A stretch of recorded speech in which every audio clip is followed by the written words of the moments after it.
মধ্যপ্রাচ্যের আকাশে যুদ্ধের ধোঁয়া আর বাতাসে কান পাতলে শোনা যায় বাস্তুহারা স্বজনহারা মানুষের দীর্ঘশ্বাস।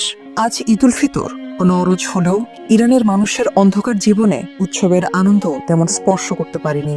সেখানে উৎসবের চিরচেনা রূপ হারিয়ে এখন শুধুই আছে ভয় আর অনিশ্চয়তা।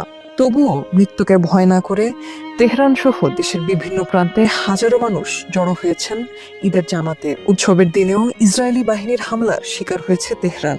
21 মার্চ ঈদের দিন তেহরান এবং লেবাননের বৈরুত সহ বিভিন্ন স্থানে ভয়াবহ হামলা চালিয়েছে ইসরায়েলি বাহিনী। একসময় ঈদের আগে তেহরানের বাজারগুলোতে মানুষের কোলাহলে মুখরিত থাকতো। এখন সবকিছু থেমে গেছে।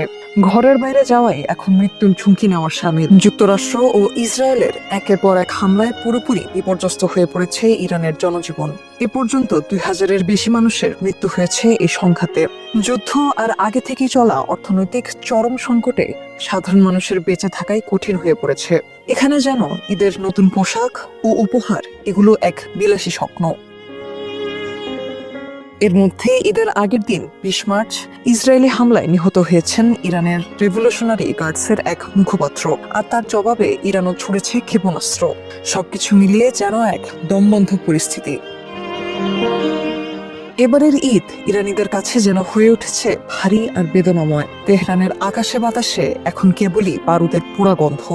ধ্বংসস্তূপের মাঝে দাঁড়িয়ে ইরানিদের এখন একটাই প্রার্থনা, যুদ্ধের এই কালো মেঘ সরে গিয়ে কবে আসবে একটু শান্তির সকাল, কবে তারা আবার নির্ভয়ে বলতে পারবে ঈদ মোবারক।